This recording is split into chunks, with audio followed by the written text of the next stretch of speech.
Hello, world. Part two of part seven of hip pocket training. Technical Technical difficulties. difficulties. So look, we're in chapter seven. Seven kind of loops up everything in a sense of the past six chapters. And so just a quick synopsis is that in seven is about foundation, foundation, foundation, foundation. Where you're at. That what we learn in the presence of God cannot be learned in the presence of man. So everything's important in life, right? So in the sense of like we talked about earlier in the first take, is understanding our hearts. And Jesus checked us because if we react hastily, then we're moved in a way that under trials and tribulations. Yeah. So this whole chapter right here is like uh, kind of giving us it, the first six chapters like ramped up everything Correct. to this one, right? Yeah. And so the big thing that he's trying to illustrate here is like, hey, you know what? Like if there's things that offend you and you just start reacting instantly, like you don't have a firm foundation. Nope. So that's something that this whole book, like, it's awesome because it's a good reflection of you know what, like, how do I react to things? How am I in the face of adversity? What am I doing? Correct. Because he talks about this whole thing about having a house built on firm foundation. Yes. And if the storms or when the storms of life come, not if, when the storms of life come, is it something that is you're easily swayed? You Mhm. react in a way that isn't in the way that he wants us to, then right there, like just like it says, if you act hastily, you are not your belief and faith is not on the foundation of God. Correct. Yeah, you're unstable. Yeah. You're waffling in the world and saying that you're a Christian. It's one or the other, right? We talked about this. If I continue looking for my life and hanging on to the world, then I've lost my life, Yeah. right? So Yeah, that's a big thing. So one of the things that he kind of like checks us on is it says, often I say that the trials and tests locate a person. In other words, they determine where you are spiritually. So just like when God had to ask Adam, like, hey, where are you? He wasn't asking him, where are you, because he was playing hide and go seek. correct. He asked him, where are you, because where are you? So let that be the question for us, right? Hey, where are you right now? What is the circumstance that is going on in your life that you feel any kind of way over? Mm-hmm. That you feel justified. Yeah.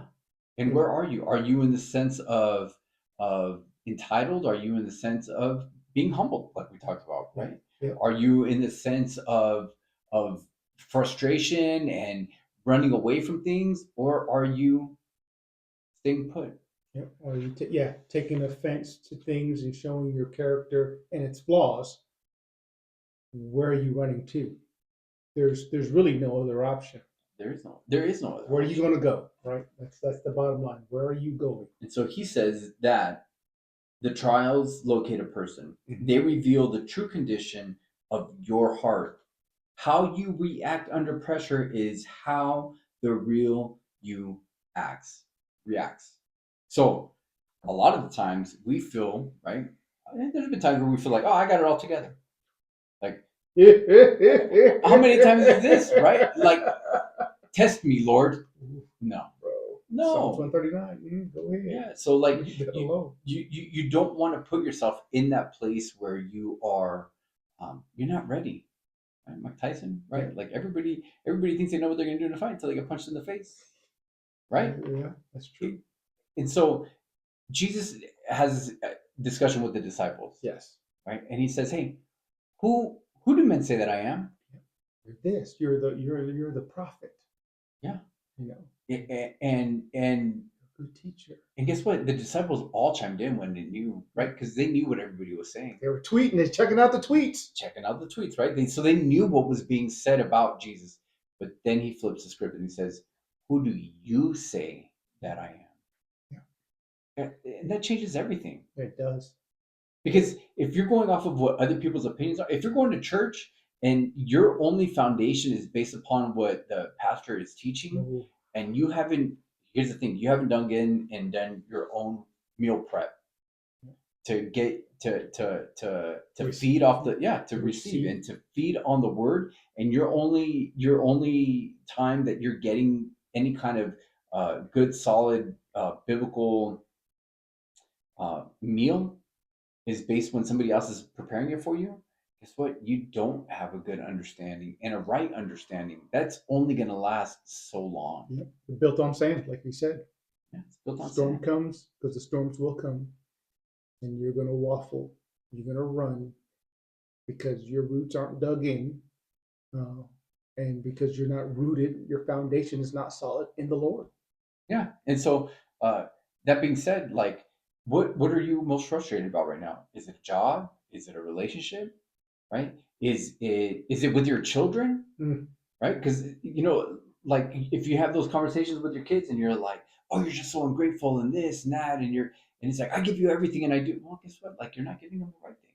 Yeah. You're just spoiling your kids. And think about it, like if you're frustrated with your kids and it's because they're ungrateful and you feel like they should be further along or they should be acting in a certain way, well, guess what? Like Mm. that's your fault. And guess That's your character flaw. yeah, and you're building a foundation for them that's built on sand, and it's Mhm. built on them being entitled. It's built on everything coming their way, and as soon as some adversity happens, that's why you get frustrated with Yeah. them. Yeah, because there are certain times and places that, guess what? Jesus didn't beg for his boys, That's a good point. right? Because there was a time when folks were leaving because Jesus said, who am I to you? What about these things that are about to happen? Oh, you want to go? I'm not begging for you to stay, right? And And that's he one of the things that we always have to remember. Don't beg anyone to stay. You stay with the Lord, things will happen in His time. yeah, and he didn't change his message. No, He didn't change things to make it more palatable for them. no, He pressed in harder. Yeah, he pressed it harder. And then the disciples the 12 that were there with him, he asked them, "You gonna go too?" Where are we going to go?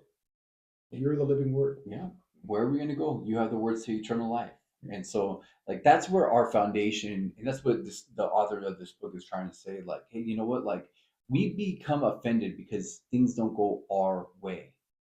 And guess what, that sounds like a bunch of spoiled kids. Well, we are spoiled kids.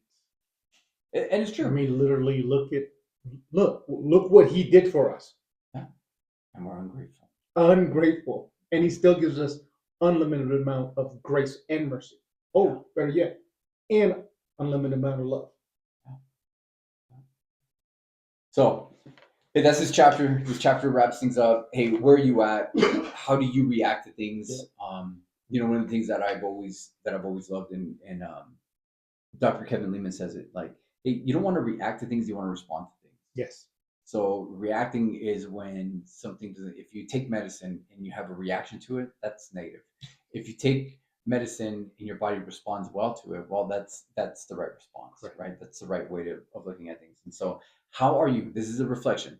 How do you react to things? Because the way you react, because we all think like you ever talk to. I'm sure you have, right? Being a personal trainer, you're like, I don't understand how I can't lose this weight. Like I eat good, all I eat is this, and it's like, no, dude.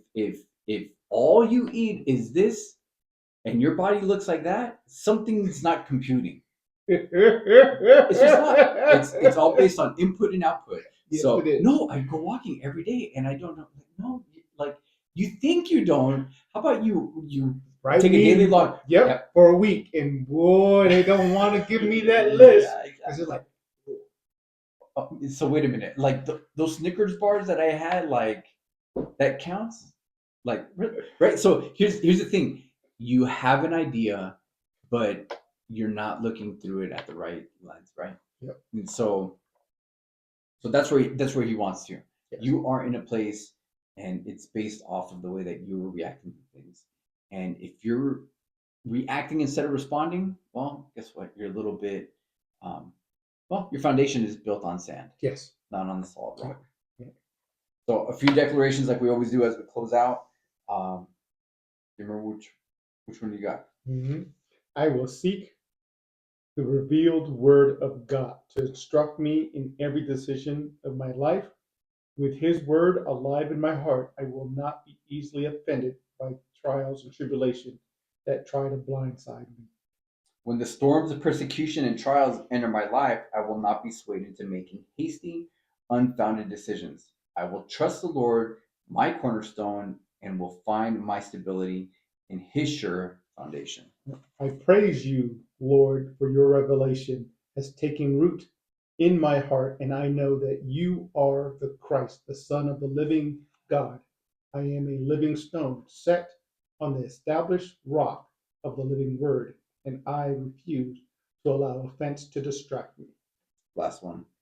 I will build my life and my home on the solid rock of the revealed word of God. I will not allow the trials we face to deceive me and to cause me to look at the offenses instead of my own character flaws.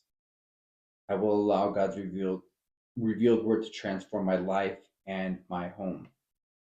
Right? Mm. My I know. I got to read that part again. I will not allow the trials that I face to deceive me and cause me to look at the offenses instead of my own character flaws. Well, I know I got to think about that and meditate on that, right? Because too often I think of, well, what had happened was. Hey, so that's what we're doing. Beta saying, hey, just want to give you some encouragement. If you don't have people to connect with, Yeah. to have conversations like this, hey, we have a community that's available for you. Yes. You can reach us www.ignitedfortitudecommunity.com. Along, reach out, and it will get you in. You'll get our email from us. Yes. So that way we can just make sure that we're a good fit for you because Yes. we might not be. We may not. So we might not be a good fit for you. We want to make sure that we're just not allowing any clowns to come in that think that they can just join the community for no reason. So we want to make sure that it's a safe and good community. Yeah. You got anything else? No. I'm good. Play this out short and sweet. Yes. Father, thank you for your desire for our lives to be in accordance to your will. That's what you desire. That doesn't mean that things are going to be easy by any stretch of the imagination. So, Father, we're not asking for easy times or things to just be sunshine and rainbows.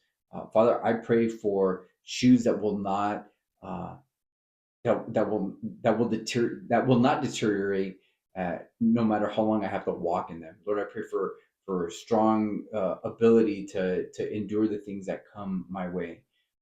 Father, I pray for a solid foundation founded on you that when the storms come, Lord, I will not be swayed and my house will stand. I pray that that would be my life, that it's not a house, Lord, but it's my life that is rooted and grounded in you. God, I love you. We love you. More importantly, we thank you for your love for us. In Jesus' name we pray. Amen. Amen.